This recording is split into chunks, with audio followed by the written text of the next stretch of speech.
کہتے ہیں کہ غزوہ خیبر کے موقع پر اسود رائی نام کا ایک شخص تھا۔ یہ ایک حبشی غلام تھا جو یہودیوں کے مویشی چرایا کرتا تھا۔ صحرا سے اس قدر مانوس تھا کہ اپنے وقت کا اکثر حصہ وہیں گزارتا تھا۔ ایک دن شام کو آبادی میں پلٹ کر آیا تو دیکھا کہ سارے یہودی جنگ کی تیاریوں میں مصروف ہیں۔ تلواروں پر پانی چڑھایا جا رہا ہے، نیزے اور تیروں کی نوکیں سیکل کی جا رہی ہیں، جگہ جگہ سپاہیوں کی قطار کھڑی ہے۔ یہ منظر دیکھ کر اسے بڑی حیرت ہوئی۔ اس نے دریافت کیا، یہ کس سے جنگ کی تیاری ہو رہی ہے؟ یہود نے جواب دیا، کیا تمہیں نہیں معلوم کہ عرب کے نخلستان میں ایک شخص پیدا ہوا ہے جو نبوت کا مدعی ہے؟ اپنے ساتھ دیوانوں کی ایک فوج لے کر وہ فلاں مقام پر ٹھہرا ہوا ہے۔ اسی کے ساتھ ہم مقابلے کی تیاریاں کر رہے ہیں۔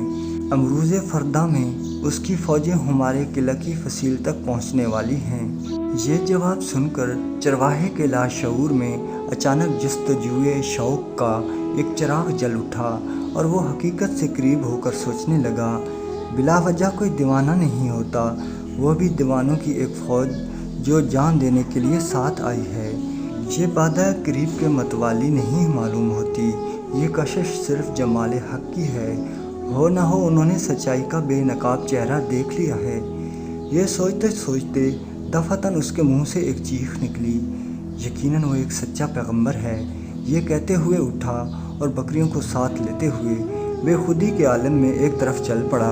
بالآخر وہ سراغ لگاتے لگاتے مدنی سرکار کے لشکر میں پہنچ گیا۔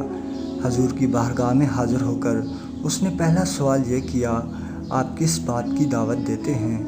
حضور صلی اللہ علیہ وآلہ وسلم نے اس کے دل کا شور کا دروازہ کھولتے ہوئے جواب دیا، اس بات کی کہ اللہ وحدہ لا شریک ہے۔ اس نے اپنے بندوں کی ہدایت کے لیے نبیوں اور رسولوں کا ایک طویل سلسلہ دنیا میں قائم فرمایا، جس کی آخری کڑی میں ہوں۔ اس نے پھر دریافت کیا، اگر میں خدائے ذوالجلال پر ایمان لاؤں اور آپ کی نبوت کا اقرار کر لوں تو اس کا صلہ کیا ملے گا؟ فرمایا، عالم آخرت کی دائمی آسائش۔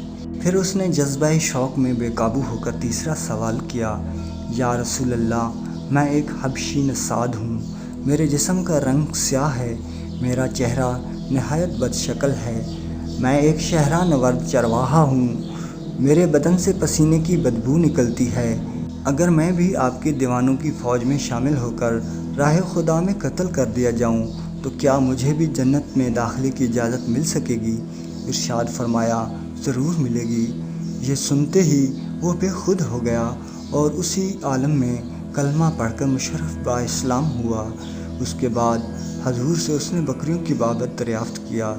حضور نے ارشاد فرمایا، دوسروں کی چیز ہمارے لیے حلال نہیں ہے، انہیں قلعے کی طرف لے جاؤ اور کنکر مار کر ہنکا دو، یہ سب اپنے اپنے مالک کے پاس چلی جائیں گی۔ چنانچہ اس نے ایسا ہی کیا، لیکن ولولہ شہادت کے ہی جان سے اسے ایک لمحہ قرار نہیں تھا، فوراً الٹے پاؤں واپس لوٹ آیا اور مجاہدین اسلام کی صفوں میں شامل ہو گیا۔ واقعات کے راوی بیان کرتے ہیں کہ دوسرے دن جب میدان جنگ میں سپاہیوں کی قطار کھڑی ہوئی تو جذبہ شوق کا اضطراب اس کے سیاہ چہرے سے شبنم کے سفید قطروں کی طرح ٹپک رہا تھا۔ طبل جنگ بجتے ہی اس کا ضبط و شکیب کا بند ٹوٹ گیا اور وہ ایک بے تاب دیوانے کی طرح دشمنوں کی یلغار میں کود پڑا۔ اس کے سیاہ ہاتھوں میں چمکتی ہوئی تلوار کا منظر ایسا دلکش معلوم ہوتا تھا جیسے کالی گھٹاؤں میں بجلی ٹپک رہی ہو۔ کہتے ہیں کہ نہایت بے جگری کے ساتھ اس نے دشمن کا مقابلہ کیا، زخموں سے سارا جسم لہولہان ہو گیا تھا، لیکن شوق شہادت کے نشے میں وہ دشمن کی طرف بڑھتا ہی گیا، یہاں تک کہ چاروں طرف سے اس پر تلواریں ٹوٹ پڑیں۔ اب وہ نیم جان ہو کر زمین پر تڑپ رہا تھا اور گھائل جسم میں اس کی روح مچل رہی تھی کہ اب جنت کا فاصلہ بہت قریب رہ گیا تھا۔ لڑائی ختم ہونے کے بعد جب اس کی لاش رسول اللہ صلی اللہ علیہ وآلہ وسلم کے سامنے لائی گئی تو اس کے فروز بخت انجام پر سرکار کی پلکیں بھیگ گئیں۔ فرمایا، اسے جنت کی نہر حیات میں غوطہ دیا گیا، اب اس کے چہرے کی چاندنی سے فردوس کے باموں در جگمگا اٹھے ہیں، اس کے پسینے کی خوشبو میں حورانے بہشتی اپنے انچل بسا رہی ہیں۔ جنت کی 2 حسین حوریں اسے اپنے جھرمٹ میں لیے ہوئے باغ خلد کی سیر کرا رہی ہیں۔ سبحان اللہ!